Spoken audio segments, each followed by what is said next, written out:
Assalamualaikum warahmatullahi wabarakatuh. Materi dinten ayeuna nyaeta ngeunaan laporan kagiatan.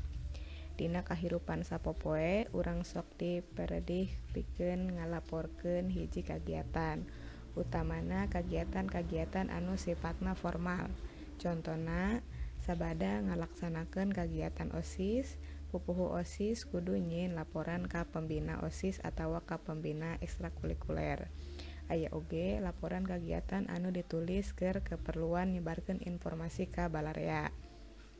Laporan kieu teh biasana patali jeung kagiatan jurnalistik nu ngalaporkeunana reporter atawa wartawan. Hidep oge anu di sakola boga majalah sakola atawa boga mading nu dikokolakeun kalayan daria. Tangtu sok nyieun laporan kagiatan keur diterbitkeun atawa ditempelkeun dina mading. Dina ieu pangajaran hidep bakal diwanohkeun kana wangun laporan kagiatan, struktur laporan kagiatan, tur ahirna bisa nyusun hiji laporan kagiatan.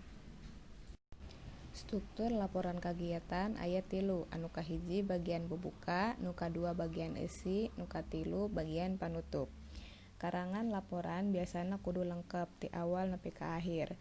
Lamun urang ngalaporkeun hiji kagiatan oge kudu lengkep, ti mimiti kumaha kasang tukangna, kumaha prosesna nepi ka didadarkeun hasil kagiatanana. Sok sanajan aya laporan anu dijojoan mana anu pentingna bae. Cindekna laporan nu disusun ku urang teh kudu disusun sacara kronologis. Contona aya di LKS halaman 30 genep, terus halaman 38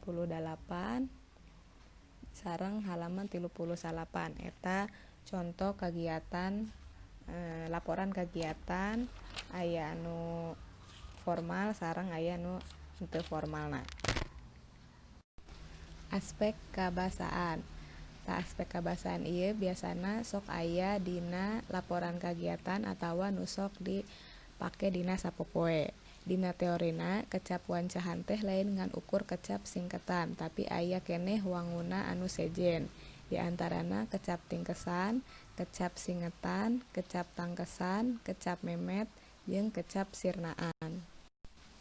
Kecap tingkesan atawa akronim nyaeta kantenan aksara atawa engang nu diucapkeun jadi hiji kecap.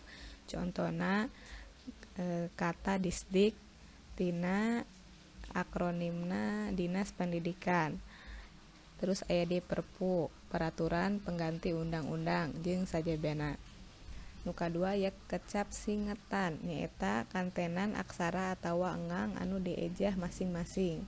Contona NKRI nyaeta Negara Kesatuan Republik Indonesia. Aya deui OSN, Olimpiade Sains Nasional. Terus anu katilu kecap tangkesan diwangun ku cara ngaleungitkeun sora atawa engang nu ngaruntuy babarengan. Contona nyungkeun atawa nyuhunkeun.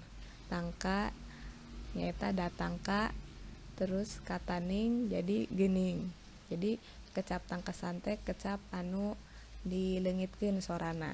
Jadi sabenerna katana nyuhunkeun. Jadi nyebutkeunna nyungkeun. Contona nyuhunkeun cai atawa nyungkeun cai tah gitu. Terus aya kecap memet. Contona cireng tah atawa aci digoreng. Gehu, toge jeung tahu, terus aya combro oncom di jero. Jadi kecap memet teh diwangun ku cara nyokot engang penting tina kantenan. Jadi cara urang mah singkatan kitunya. Sarua jeung kecap tingkesan. Tuh. Terus nu terakhir aya kecap sirnaan. Contona dina jadina, atuhda jadi tuda, kabudayaan jadi kabudayan. Tak kecap sirnaan teh diwangun ku cara miceun sawatra fonem tina kecap atawa kantenan kecap bari teu ngarobah harti. Tuh, jadi eta kecap-kecap nu sok aya dina basa Sunda.